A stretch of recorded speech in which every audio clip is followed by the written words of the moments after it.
Bienvenue dans la revue, j'espère que vous avez passé de bonnes vacances et pour cette rentrée 2022, on a de quoi s'amuser. Si je dis on a de quoi s'amuser, forcément, c'est qu'on va parler de Sandrine Rousseau. Alors oui, c'est facile de s'en prendre à elle, je vous l'accorde, mais elle tend pas mal de perches quand même. Et quand elle essaye, je dis bien elle essaye de faire de l'histoire, forcément, je ne peux qu'intervenir. Sorcière de tous les pays, unissez-vous, c'est pas une blague, c'est le mot d'ordre de Sardine en ce moment. Elle le ressasse depuis plusieurs mois vainement en tentant de remettre au goût du jour cette figure de la sorcière comme symbole de lutte pour l'émancipation des femmes contre la vilaine société patriarcale. Je vous dis tout ça pour vous dire que c'était quand même un régime de terreur absolue, c'est-à-dire qu'il suffisait qu'il y ait une seule personne qui vous accuse de sorcellerie pour que vous soyez torturé et que vous finissiez brûlés vives. Et encore, vous avez rien vu, parce que pour appuyer ces décisions, elle nous sort tout un tas d'inepties historiques sur la chasse aux sorcières, et ça tombe bien, parce que j'ai de quoi lui répondre. Au sommaire également, la lutte autour de la statue de Saint-Michel aux Sables d'Olonne, dont la justice a confirmé le déboulonnage qui avait été réclamé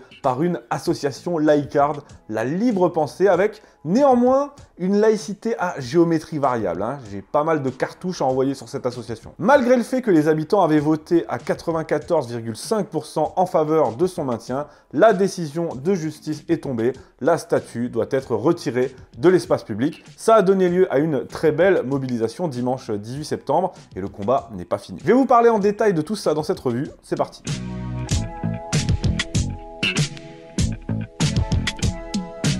Cette vidéo est réalisée en partenariat avec les éditions Phoenix qui sont un partenaire régulier de cette chaîne, donc merci à eux. Comme vous pouvez le voir, de mon côté, je suis au complet. J'ai toute la collection et je peux vous dire que dans une bibliothèque, ça rend pas mal du tout. Ce sont de beaux livres avec couverture cartonnée et dorure et personnellement, j'adore le format. C'est ni trop grand ni trop petit, c'est parfait.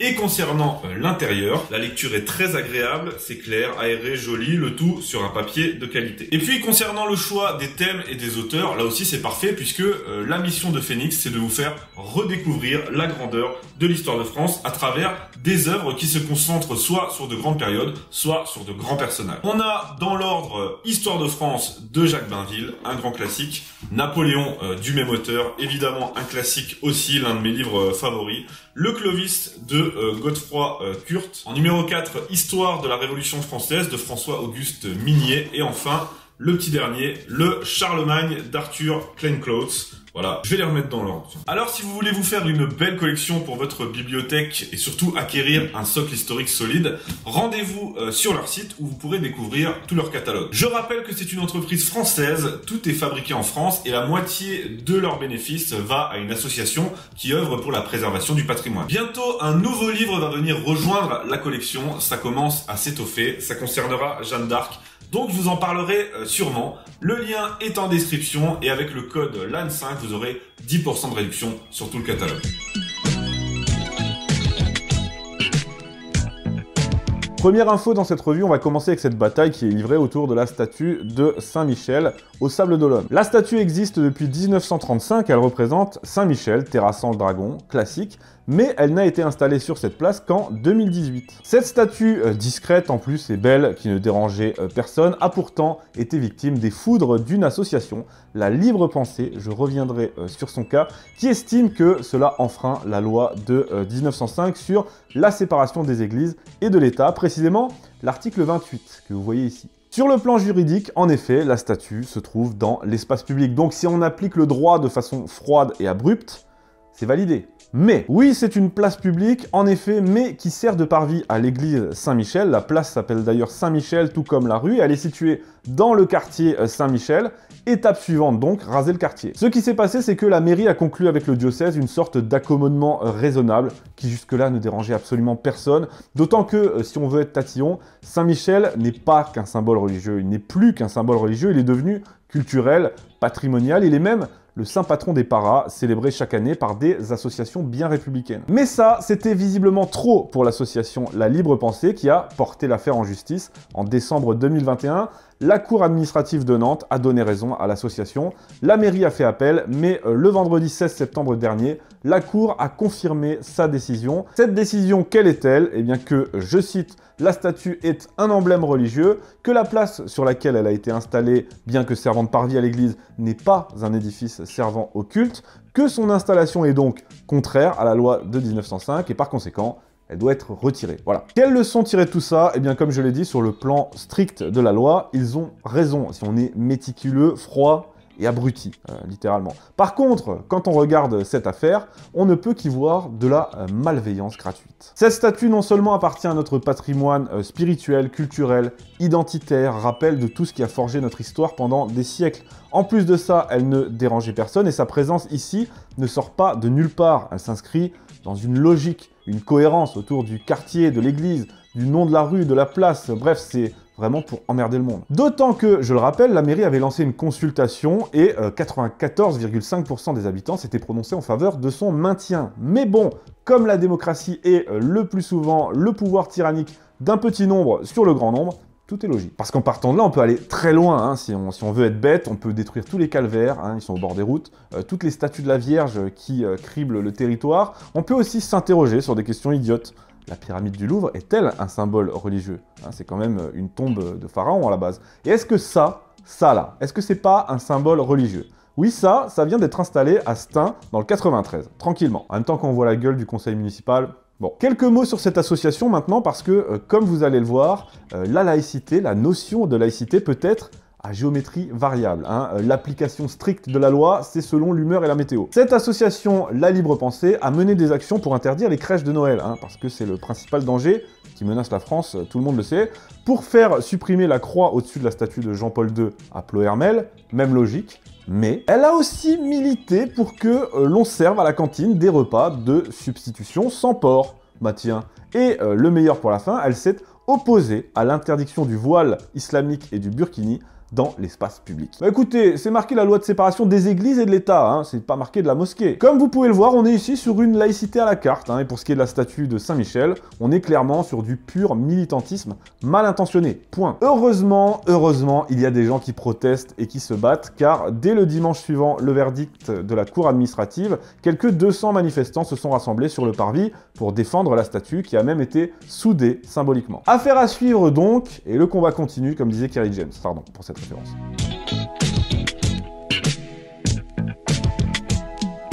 Deuxième sujet, celui que vous attendez tous, hein, Sandrine Rousseau, notre sorcière mal aimée. Elle a fait parler d'elle dernièrement parce que, ces derniers jours, une vidéo a circulé, une vidéo d'une de ses conférences. Celle-ci date de mars 2022 et elle nous parle des sorcières. Je vous laisse écouter. Alors les sorcières, il y a plusieurs évaluations. On estime qu'il y a à peu près 150 000 femmes qui ont été dénoncées, et brûlées, torturées et brûlées vives.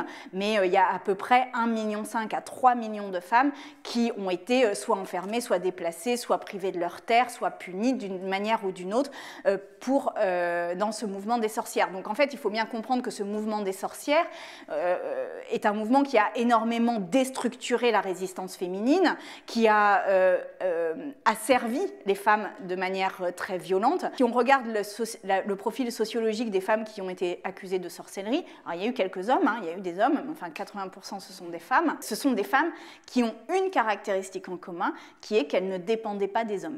Elles avaient aussi une autre caractéristique qui était qu'elles étaient des guérisseuses, c'est-à-dire qu'elles connaissaient une médecine qui était une médecine populaire, une médecine naturelle. Bon, elle nous dit quoi, la mère Sardine? Déjà, elle a pas l'air très sûre de ce qu'elle raconte. Il n'y avait pas de... Et on la comprend. Elle nous dit donc que, si je résume bien, lors de la chasse aux sorcières, la majorité des sorcières arrêtées ou brûlées étaient des femmes. Bon, jusque-là, ça va, mais elle nous explique qu'elles étaient accusées et brûlées parce que femmes. Là, ça va plus. On retrouve là tout le discours féministe des années 70 qui se sont appropriés l'identité et la cause des sorcières en les présentant comme les précurseuses du mouvement de libération de la femme, du féminisme, ce qui est débile en plus d'être faux. Déjà, les sorcières, ça n'était pas un mouvement organisé, hein, contrairement à ce que nous dit Sandrine. La chasse aux sorcières, ce sont des phénomènes d'hystérie collective qui survenaient brutalement un peu partout, dans une époque post-réforme protestante, où l'angoisse et la peur du diable étaient partout et s'abattaient sur toute la chrétienté. Elle n'était pas jugée ni même condamnée en tant que femme, on retrouve aussi des hommes, des juifs, des homosexuels, on avait beaucoup de dénonciations pour des rivalités personnelles, voire économiques, et en plus de ça, beaucoup de témoignages portés à l'encontre d'une femme accusée de sorcellerie étaient faits par une autre femme.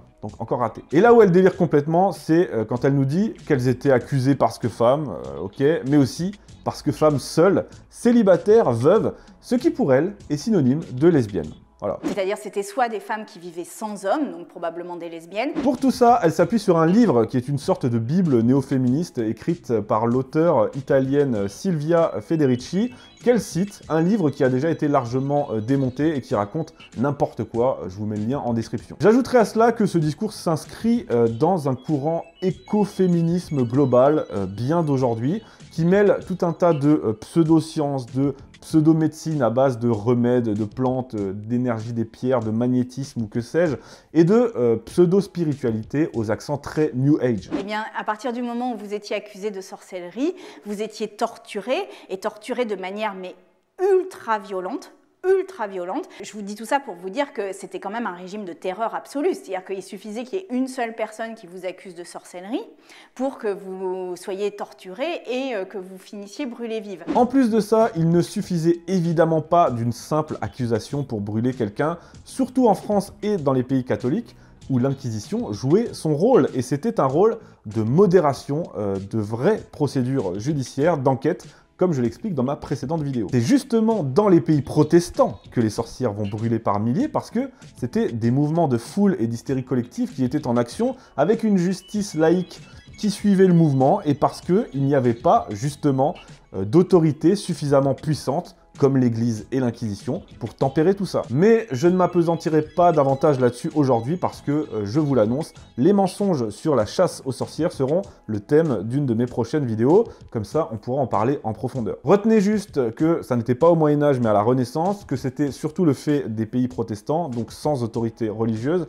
et que c'est un peu plus compliqué que les histoires de sardines sur la vilaine société patriarcale oppressive. Mais en bonus, histoire de ne pas vous laisser là-dessus, sachez que Sandrine Rousseau va bien plus loin que cet extrait de conférence. J'ai été un peu me balader sur son site, mal m'en a pris, puisqu'il figure une tribune datée de novembre 2019 intitulée « Sorcières de tous les pays, unissez-vous ». Et alors là, mais c'est une catastrophe. Dès le premier paragraphe, on apprend que le ballet des sorcières est, je cite, un emblème de la domestication des femmes transformée en engin phallique sur lequel les sorcières ont tout pouvoir et qu'elles chevauchent pour grimper jusqu'au ciel.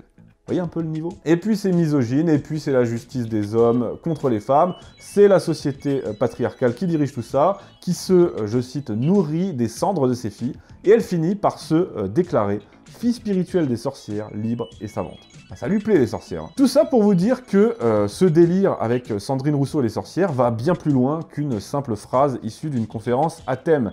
Et rappelons-nous pour finir cette déclaration de Sandrine Rousseau faite à Charlie Hebdo en 2021, je cite, « Le monde crève de trop de rationalité. Je préfère des femmes qui jettent des sorts plutôt que des hommes qui construisent des EPR. » Et voilà comment terminer en genrant les sexes. Les hommes à la centrale nucléaire comme ingénieurs et les femmes sur un balai à la cuisine. Merci Sandrine, merci pour ce moment. Il n'y avait pas de... Enfin, il n'y avait pas de...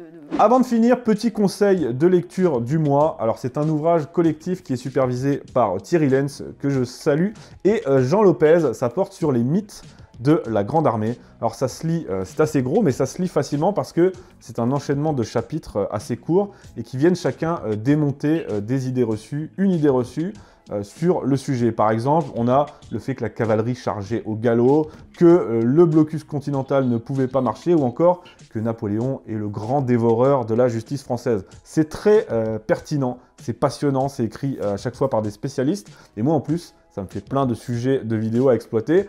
Donc voilà mon conseil du mois, les mythes de la Grande Armée, c'est chez Perrin. Merci, abonnez-vous si vous avez apprécié cette vidéo, que vous ne voulez pas manquer les suivantes et que vous souhaitez soutenir la chaîne. N'oubliez pas également notre sponsor, les éditions Phoenix, avec le code LAN5 pour avoir 10% de réduction sur tout leur magnifique catalogue. Et on se retrouve bientôt pour de prochaines vidéos.